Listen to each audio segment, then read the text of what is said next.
जय श्री राम मित्रों, आपका मेरे YouTube चैनल हिंदी कहानी पर स्वागत है। आज मैं लेकर आया हूँ देव उठनी एकादशी का व्रत कब है, जाने किस प्रकार इसकी कथा सुनने से 10 पीढ़ियों को मोक्ष प्राप्त होती है।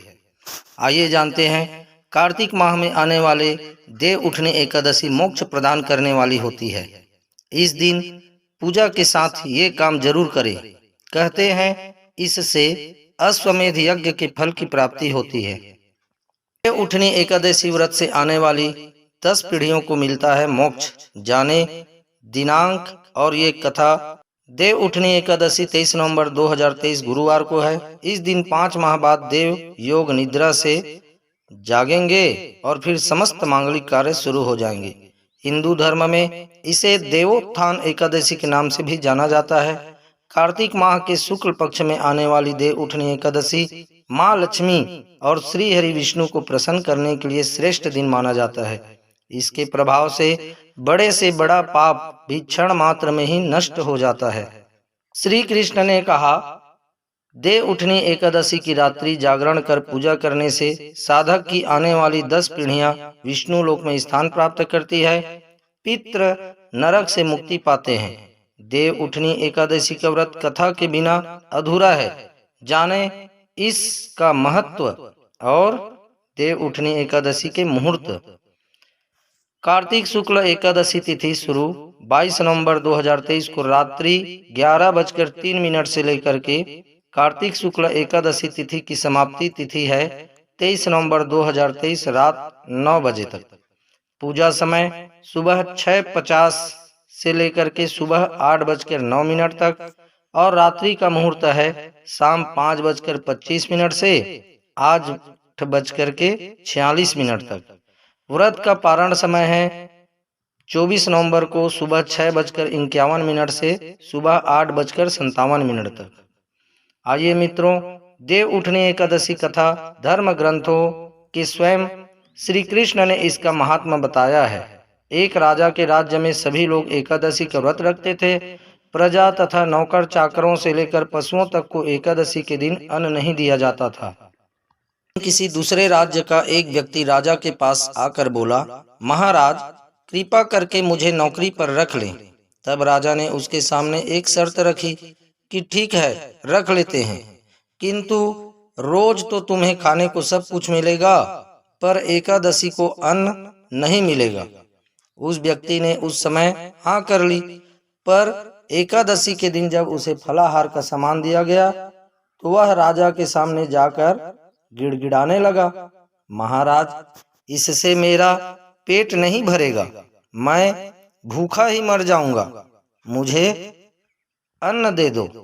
राजा ने उसे शर्त की बात याद दिलाई, पर वह अन्न छोड़ने को राजी नहीं हुआ। तब राजा ने उसे आटा, दाल, चावल आदि दिए। वह नित्य की तरह नदी पर पहुंचा और स्नान कर भोजन पकाने लगा।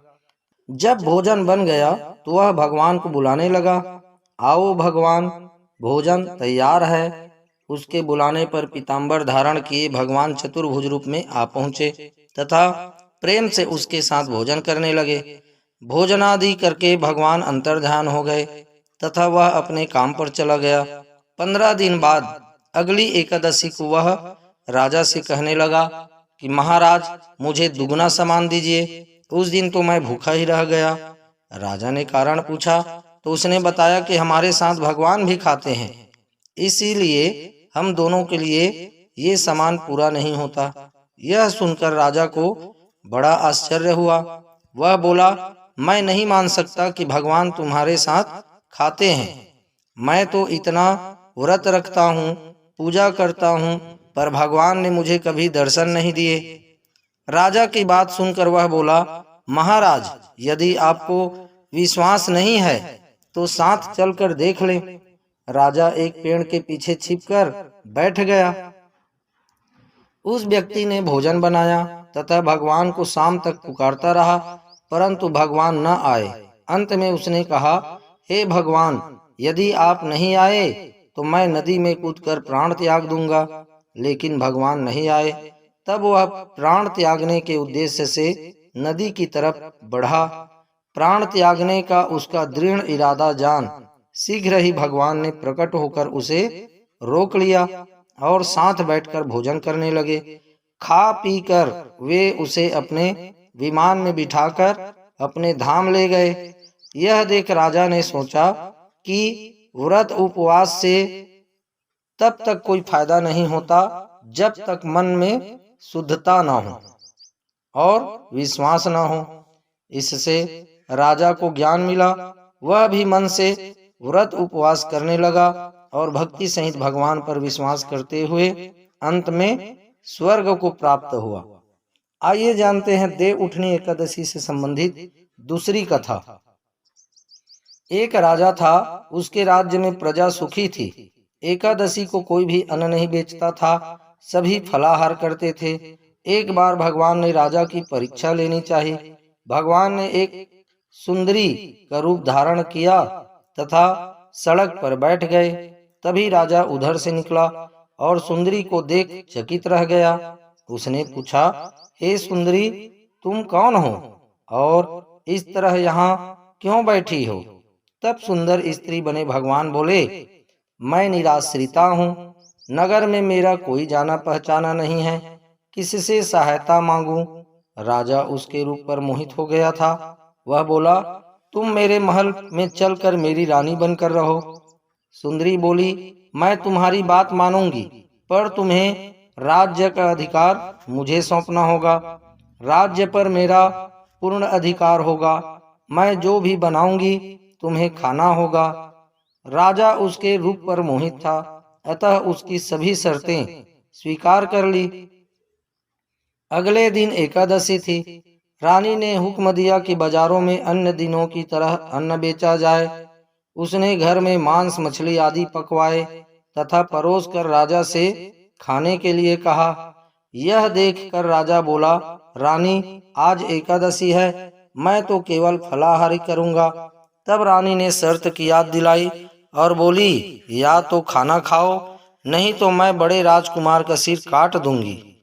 राजा ने अपनी स्थिति बड़ी रानी से कही तो बड़ी रानी बोली, महाराज, धर्म न छोड़े, बड़े राजकुमार का सिर दे दे। पुत्र तो फिर मिल जाएगा, पर धर्म नहीं मिल पाएगा। इसी दौरान बड़ा राजकुमार खेलकर आ गया। माँ की आंखों में आंसू देखकर वह रोने का कारण पूछा तो माँ ने उसे सारी वस्तु स्थिति बता दी। तब वह बोला, मैं सिर देने के लिए तैयार हूँ। पिताजी के धर्म की रक्षा होगी, जरूर होगी। राजा दुखी मन से राजकुमार का सिर देने को तैयार हुआ तो रानी के रूप से भगवान विष्णु ने प्रकट होकर असली बात बताई। राजन, तुम इस कठिन परीक्षा में पास हुए। भगवान ने प्रसन्न मन से राजा से वर मांगने को कहा तो राजा बोला, आपका दिया सब कुछ है, हमारा उद्धार करें। उसी समय वहां एक विमान उतरा। राजा ने अपना राज्य पुत्र को सौंप दिया और विमान में बैठकर परमधाम को चला गया। इस प्रकार यह सुंदर कथा जीवन उपयोगी और जीवन का कल्याण करने वाला है।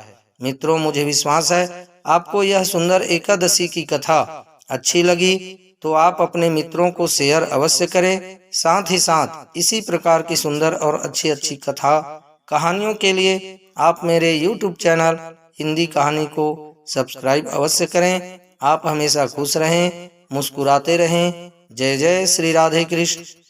धन्यवाद।